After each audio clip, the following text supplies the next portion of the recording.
Hi everybody. I want to do another installment in the Pastors Course. This is the video number 9, and we're going to be looking at a very interesting topic. It's the subject of the pastor at home, and it comes under the letter D if you're reading the book or if you have the notes. In this particular mini lecture, we want to think about what the pastor's life is at home and in relation to his home circumstances.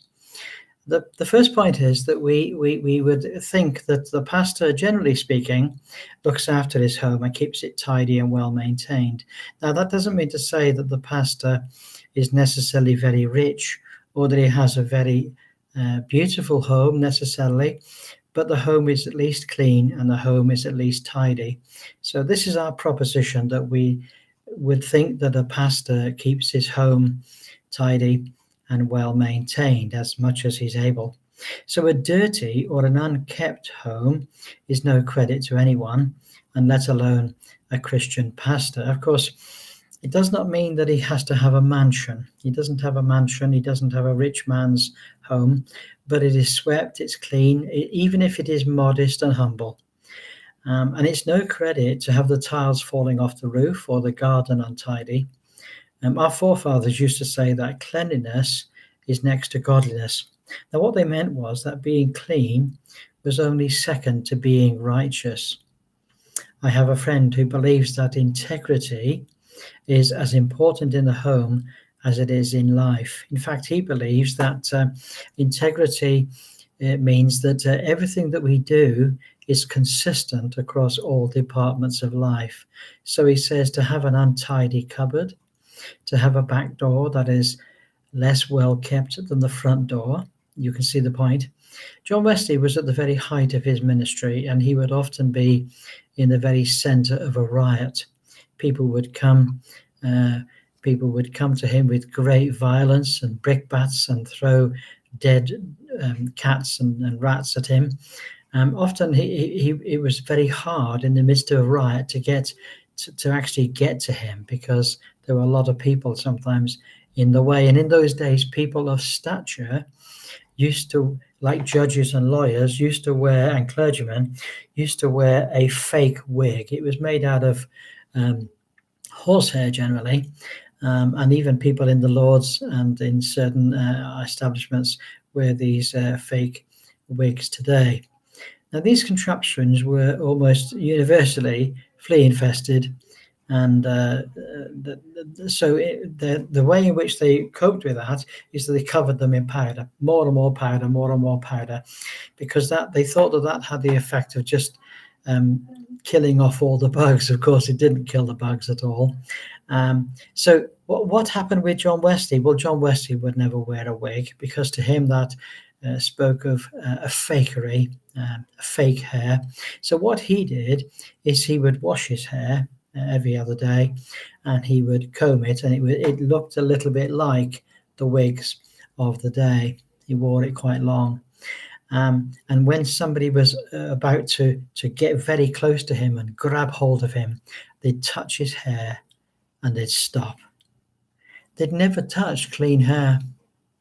They'd never touched tidy hair.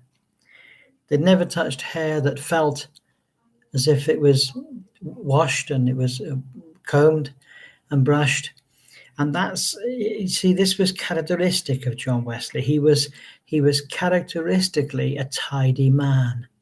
He always taught his societies that they must wash their bodies, and they must wash their hair, and they must clean their teeth. See, this is what really godliness is about. This was characteristic of him, but it was also characteristics of his followers. He taught that a person should have cold water on the inside and on the outside of the body. He didn't believe in hot baths, and he didn't believe in hot tea. He believed in cold water to wash and cold water to drink. He was no sloven. He was no sloth. He believed in being clean and tidy in body and in home and in ministry. His house was kept immaculately clean, ready at any time for the visitor. Of course, we might have a little bit of a hint of OCD here, but probably it was the result of his mother's insistence in them being orderly. The children had to be orderly. They were not allowed to shout. They were not allowed to run. They had to be. They had to lead a quiet and orderly life. Now, this, I believe, even in the most difficult days, was the model of a Christian pastor.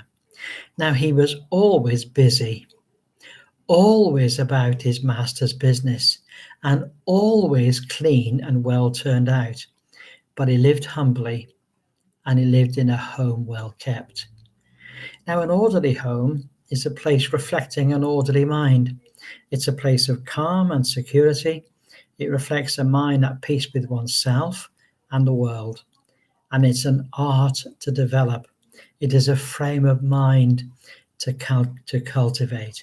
And people are looking on. People in the family, people in the neighborhood, and people further afield, they look on and they see how you live. If you're a Christian pastor, people see how you live.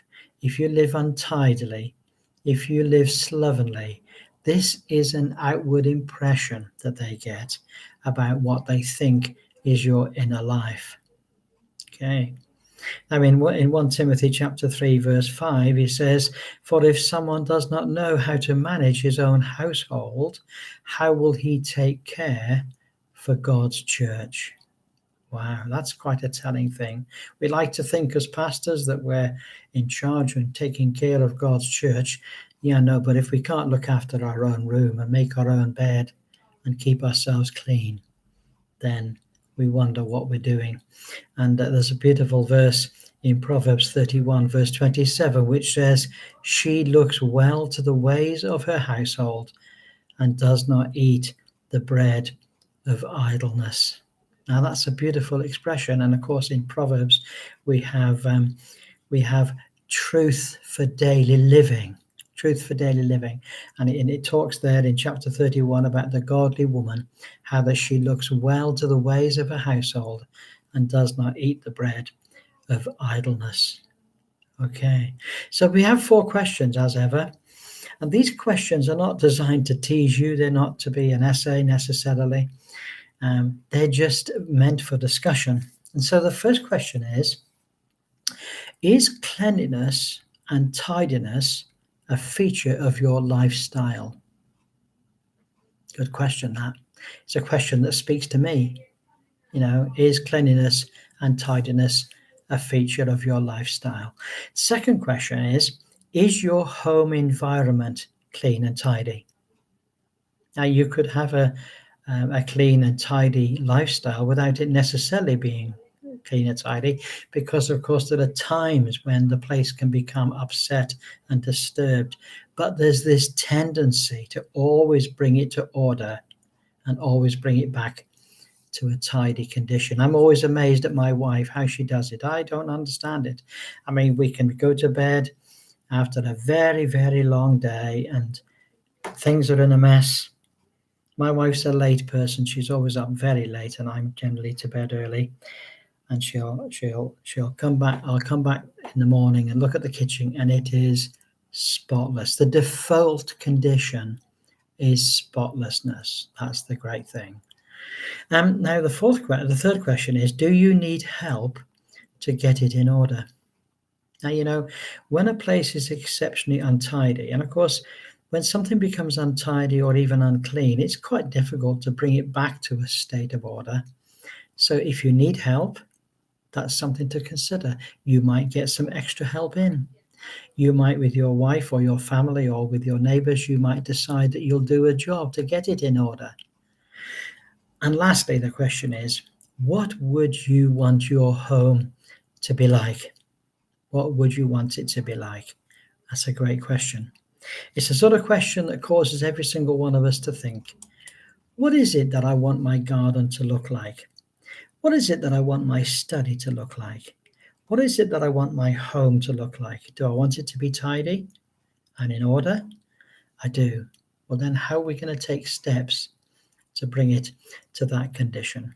So there you are. This is a very practical thing. You know, being a Christian pastor is not all study and all preaching. It affects all of the areas of our lives. All of the areas of our lives. And the question we've got to ask is this: what manner of men ought we to be? That's the great question. So we'll look forward to speaking to you on the next one, number 10.